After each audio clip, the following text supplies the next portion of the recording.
I still remember going out at night when I was a kid. My parents used to do that all the time. Like, it was the only way I could stay up past midnight. As in, like, if they ever saw me up at night and I can't sleep, They bring you out. yeah, because I slept in the same room as they did for like a good 16 years of my life. Yeah. Yeah, I didn't have a room until I was 16. Yeah. Okay. And these another story. But yeah, when like you up, yeah, you wanna go out, yeah. I remember that one time we had a flat tire. when you went out. In the middle of the So night. what? Did you have to sleep in the car? No, I mean my dad had to fix it, but, Okay. but I did not. I was no help. That was enough. But at least you know how to.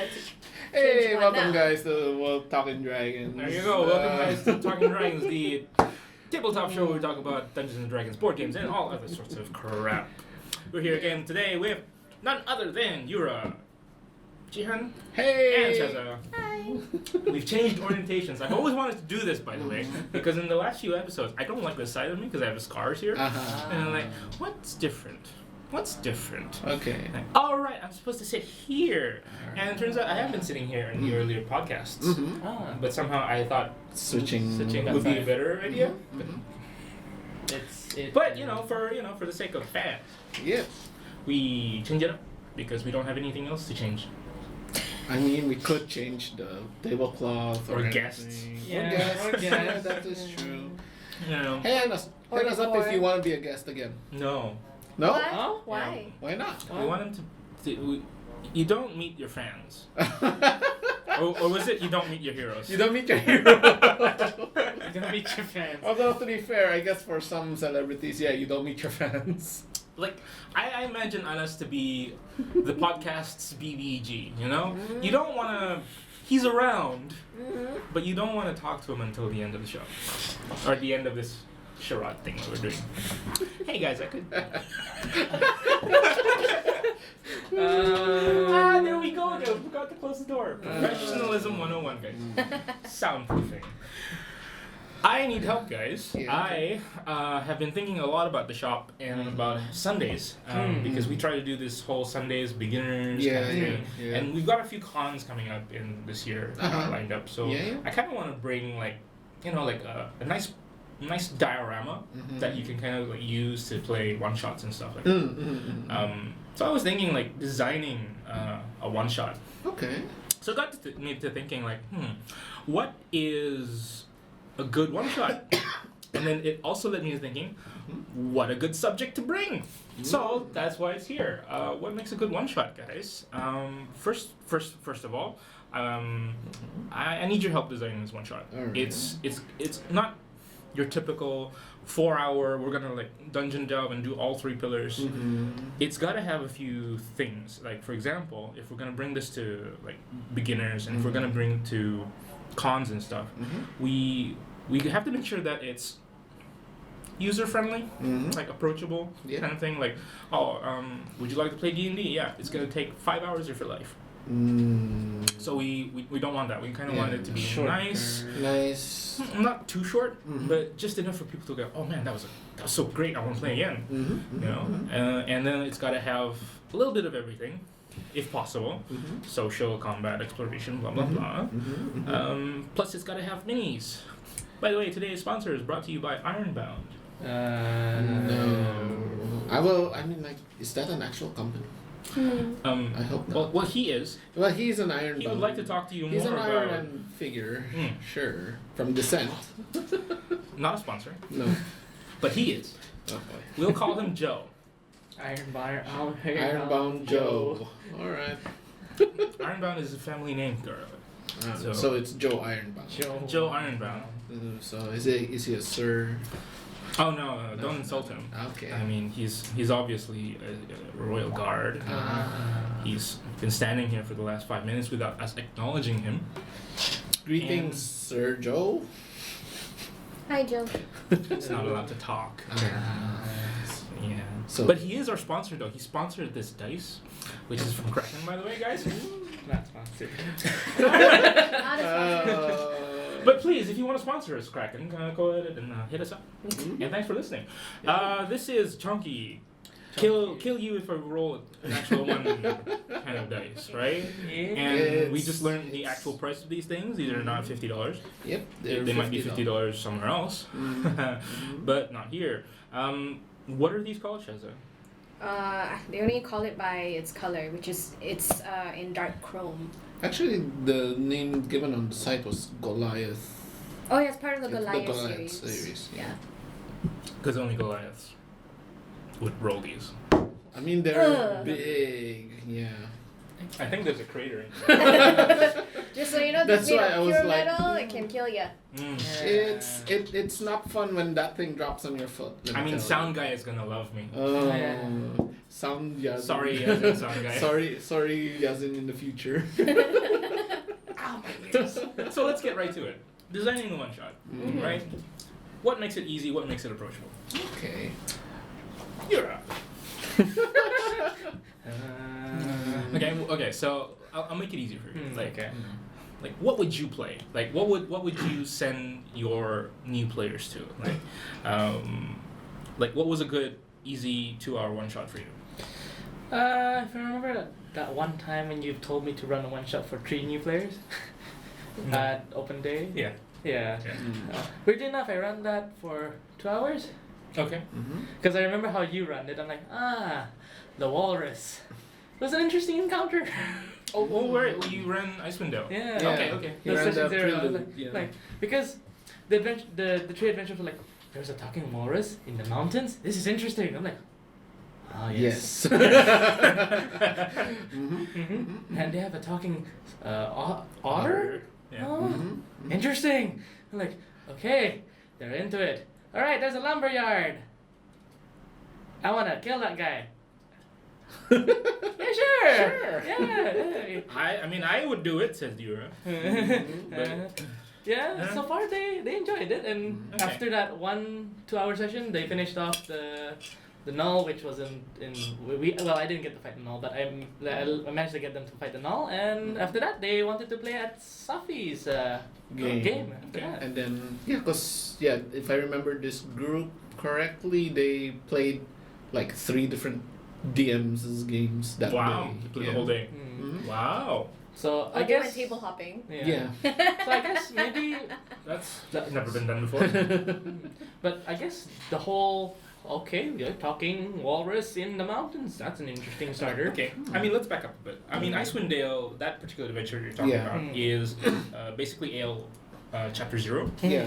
And it's usually that's how they start ALs most of the time. They have like these 4 mini adventures or 3 mini adventures, which kind of has like it's an hour to run basically each adventure.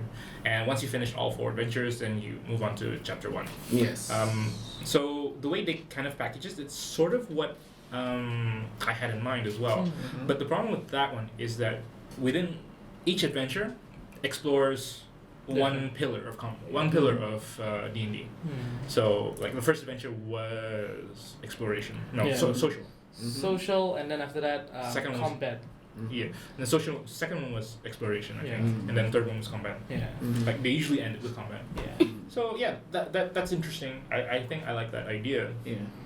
I guess drawing inspiration from AL would be like the best way to do it. I guess give an interesting NPC that they're like, I have to do this. Adventure hooks, you're talking about. Adventure hooks. All right. So Jihan, what's your like ideal adventure hook? I tend to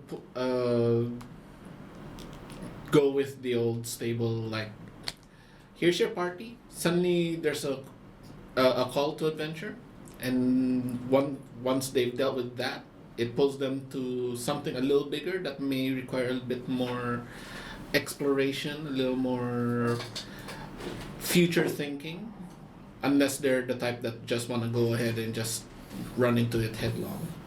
Okay. Yeah. So a good example I would say is the typical one, the one in the starter kit, the Mines of Endelver, the Drogar and no, not there. I'm thinking of the very first one where they first meet, find a they're traveling along the road. Goblin Trail. They Ambush. got ambushed by goblins. They find out that the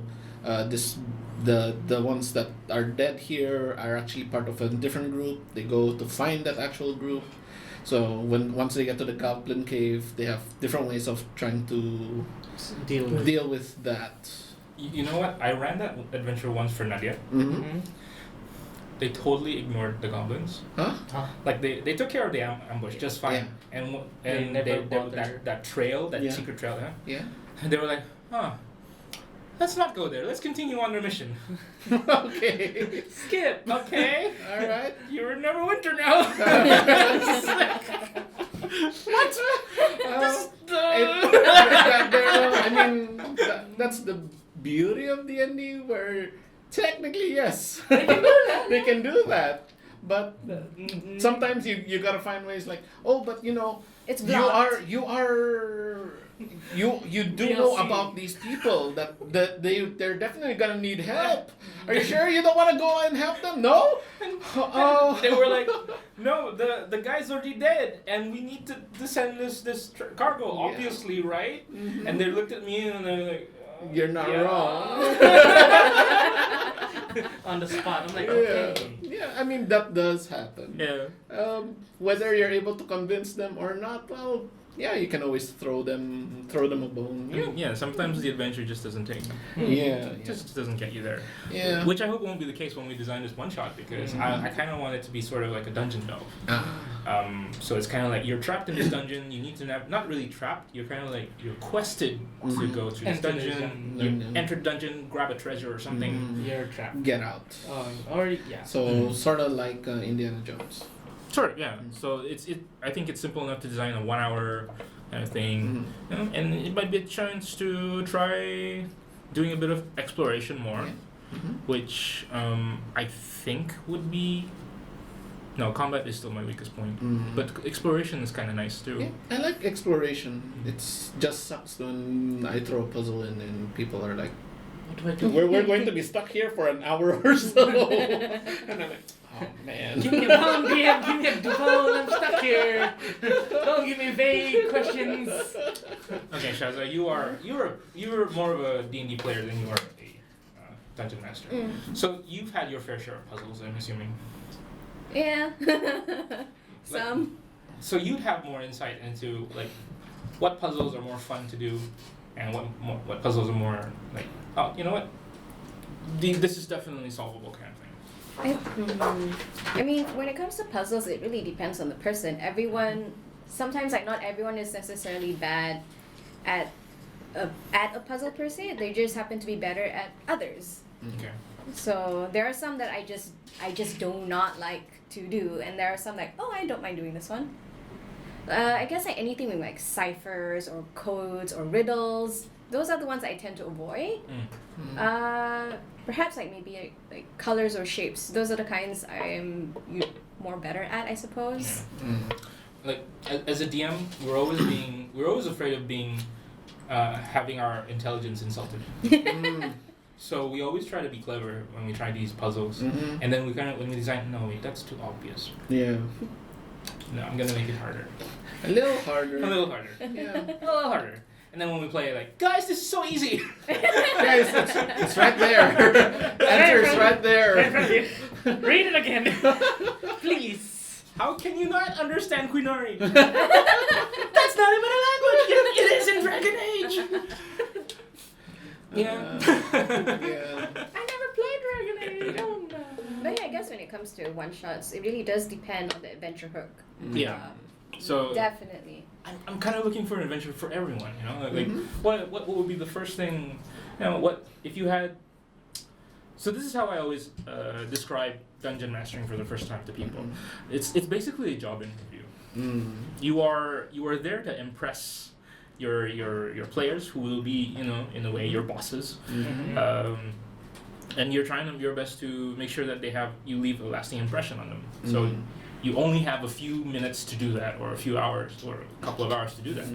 So what can you introduce to them about D&D that compressed into 2 hours or less, that can make them go like, you know what, I want to kill more of this. And puzzles may not be the best thing to do. Exploration might be the safest. Exploration, a little bit of exploration, maybe a little bit of social, but definitely battle is going to be the most the meat of the adventure. I would say just one battle. Just one battle. Just one battle. I'm assuming this dungeon will be a level 1 kind of dungeon kind of thing. So thank you. I mean, not tanky. And then also you can't have D&D without social exploit. Because social is basically what makes D&D. Yeah. Like if you don't like the social part, then you might as well be playing a video game, right? So like, how can you like incorporate into that? Like, make sure everyone can play it. Yeah. And another aspect about this dungeon one shot that I'm playing is I want to design it so that everyone can DM. So like, for example, you can't do it, Yura can't do it, I can't do it, Shaza can do it. But all she has to do is just follow the script. And put her own flavor on it or whatever, and then you can replay it multiple times. It could be in different ways. Yeah. But it's still the same matala. Yeah. So that's kind of like my idea. Yeah. I think looking at board games is a good idea. Yeah. Of course, we talk about Mr. Ironbound all the time. Warhammer Underworld and Dark Souls. Those kind of games are exploration games as well, in a way. And you can add D&D to it. Yeah, definitely good. We're gonna go take a break right now because I'm just full of gas. I don't know why. That's not right here. Alright. Oh wait, that's not the pause button. Nope. Okay, everyone, welcome back. Door. Take two. Take two. Hey everyone, I'm just gonna leave it in anyway. Yeah, that's true. Hey everyone, welcome back to Talking Dragons. We were talking about gas, and we were talking about one shots. We were talking about how puzzles may not be the best like intro to one shots. You can put little mini games. All right. Yeah, I guess technically. Incorporate those little random games I sometimes put into my own one shots. I want to say maybe a simpler one, like for like those one rooms kind of thing. I mean, there's nothing wrong with pick up a vase and put it in the right spot. Sort of puzzle, you mean? Yeah, sort of a puzzle, but what's the difference kind of scenario? Yeah, like those things they do on Dirt, Viva la Dirt. Oh. Those you'll never solve this puzzle. Is it this one? Or is it this one? Or we can do, the reCAPTCHA thing. Oh, yeah. Which one of these looks like an umbrella? Is. Anyway, John Mulaney. Anyway. But yeah, is it an E or is it a 3? What's up to thee? The robot test. John Mulaney, one of my favorite comedians. Look him up. Anyway, we're gonna circle back to what are your must-haves in a beginner one shot? So if you had 2 hours to convince these 4 kids that they are meant to play D&D for the rest of their lives, what is it? What is the adventure you're gonna run? Shoot it to Yura first. I guess for me would be the starting point, because that's where you draw the players, because that's when because that one moment like a talking walrus, and they're interested in this. Yes, it's talking to you. Yes, it has gold. Okay, so I'm learning the main thing that you should is a talking walrus. It's more like interesting NPCs. Interesting NPCs that draws you to in. know. Yeah. I should write this down because I'm actually asking for help. Okay.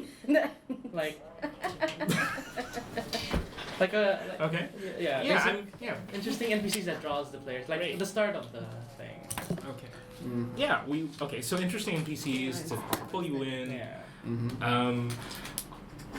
Obviously you got to be able to play it right. And walrus.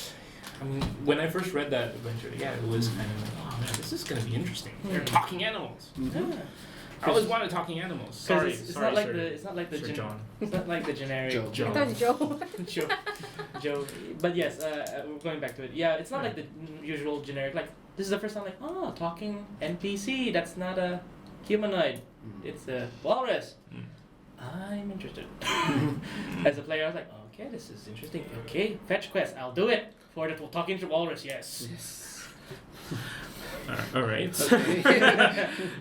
So we've got you were like really hooked on the talking walrus bit. NPCs. And Basically interesting NPCs. Interesting NPCs that are not generically normal, because you know that normal people, like when they play games, like okay, they see an elf, dwarf, dragon, something. lizard, Goblin. goblin. Now like and they're like maybe not one-eyed arrow croc, like arg, I have a quest for you. Okay, I forgot what was it. Wandering off. What? Okay. Alright. What about you, Jin? Like, what's the one thing you got to bring into this one shot that you think will, you know? For me, it's always got to be at least a memorable battle.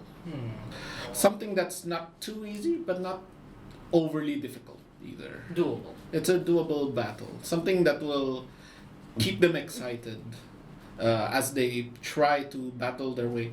Maybe not through the normal conventional means. Maybe something a little extra, like maybe give them other implements of Defeating this thing. of ways of defeating the monster. Like, oh, you see above, you are leading him towards fighting near this cliffside.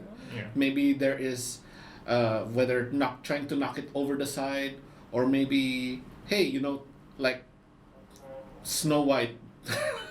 To use the Snow White example, there's a large ass boulder that is on the teetering edge of maybe falling up onto this enemy. If you manage to shoot that little rock that's supporting it, it could happen. Yeah. You bring up a point, like how interesting mechanics can make a game more interesting. Yeah. Like you don't really have to resolve everything through I hit you for 20 or you kill me for 15 bludgeoning damage. Yeah. Like very more interesting ways to do it. But one of the pitfalls I have noticed with other DMs is that they don't necessarily do it the traditional way, which is something that you should probably do when you're doing it to someone new. Like, just because you've been through it like 100 times doesn't mean that this new guy would know. You want to try something new. That doesn't necessarily translate. Like, for example, I'm tired of the tropes of just killing someone with like normal thing. I want them to use a magical weapon, or you need to like kill someone with I don't know. Like sometimes if you're trying to teach someone D&D, old school is the best way. Yeah. But I get your point, because Liam O'Brien, he had this one talk with Satine Phoenix about DM tips.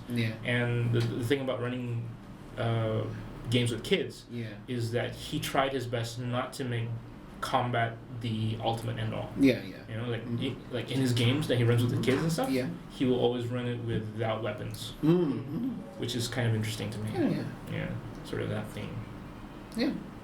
Shaza, what do you think is the one thing that you can bring into one shot that players absolutely need so that they will be like hooked? I hate these one thing questions because I am super indecisive.